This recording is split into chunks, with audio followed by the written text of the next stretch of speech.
The Nebraska Cornhuskers just got some great reassuring news ahead of their matchup against the Minnesota Golden Gophers. Let's talk about it. My name is Aaron with my buddy Paul. We are the Big Ten guys on the daily, pushing Big Ten news, rumors, analysis, whatever it might be, except UCLA at the moment and Penn State. We're really not talking about them because they're in trash. But besides that, we're talking about it. So don't miss out. Subscribe, hit that notification bell as well. Pound that like button, Nebraska fans. Now, the talk ever since Penn State fired James Franklin has been Matt Rhule. That's all they want to talk about. Just like I watch movies with my kids, and right now my oldest is 5, 3, and then we have a 1-year-old.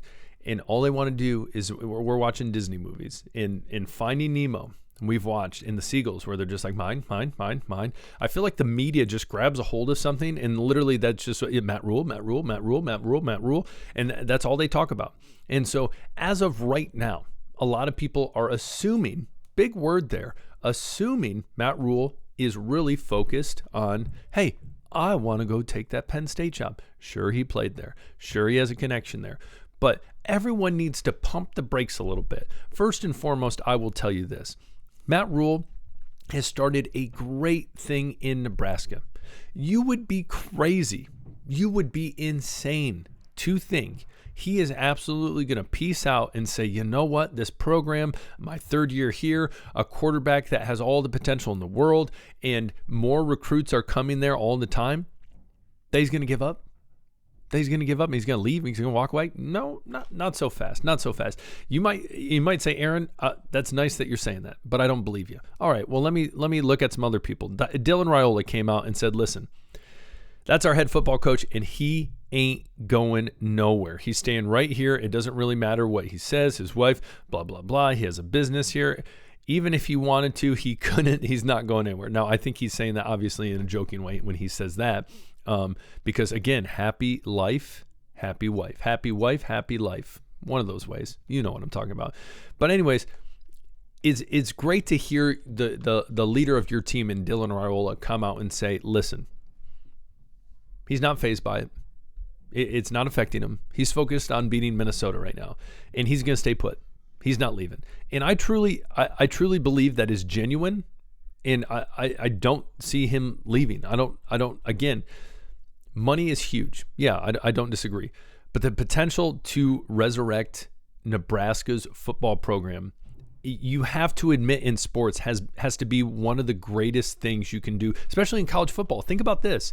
When you think about other athletic programs that were brought back to glory, that's the coach that's a great coach.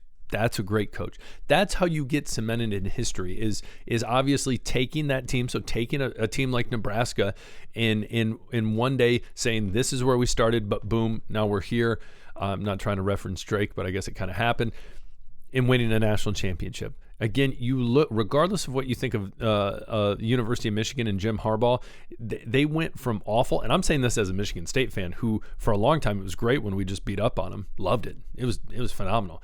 And then when Jim Harbaugh came and it became an issue, and then they worked all their way to making multiple playoffs and then winning a national championship, that's the type of stuff you want to do. And I think Matt Rhule's the type of guy who wants to go in somewhere and finish the job to the best of his ability. And I think Nebraska, and as well, it would be saying Nebraska is not a destination place. It is a destination place. You're crazy if you don't think it is. So I think all of this is just reassuring news, especially from Dylan Rhule, that, hey, I don't think this needs to be worried about. As well, a lot of people said, well, listen, he said he loves the AD. He loves this person. He loves that person. He loves Penn State. Yeah, he went to Penn State. Who cares? Sure. Like, that doesn't mean that, he has to drop everything and he's going to take that job, because, again, I don't think that's going to happen. But he also said this at the very end, and a lot of people forget this. I absolutely love it here. I want to continue to take the steps needed for us to turn this thing into a beast. I'm really happy here.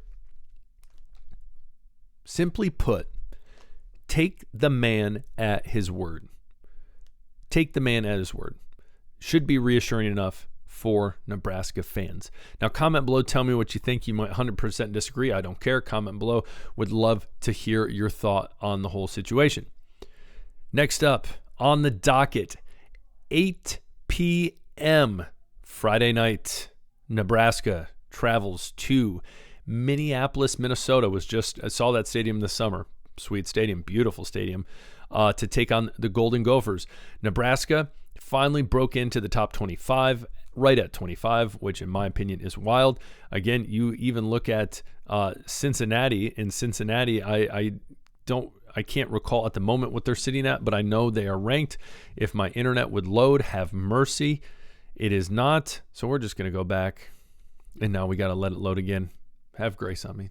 Have grace on me and my internet. But as we wait for that to load, there we go. Again, Minnesota, 2-loss, 4-2 right now. Losses to Cal, losses to Ohio State, number 1 team in the land. I don't know. I think Minnesota is always a scrappy team, especially with PJ Fleck. I think Lindsey at quarterback is proven that he's pretty solid. The run game, in my opinion, in their Power 4 games have not been anything to write home about. Again, my biggest concern always with Nebraska is, can they protect Dylan Rhule? Can they get a push where they can create space for Emmett Johnson? I think the answer is yes, they can against Minnesota. So I think the Nebraska train will continue to roll.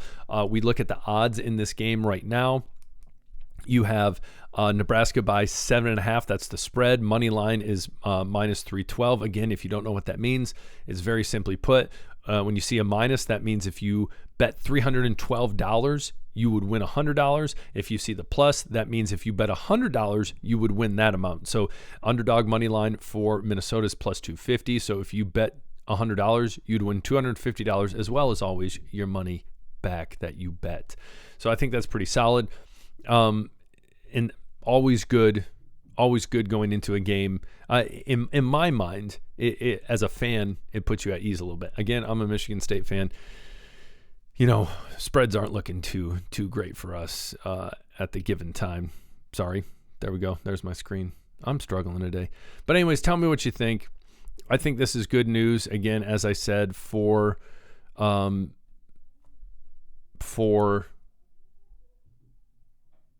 Nebraska going up against Minnesota. Reassuring news as well about Matt Rhule.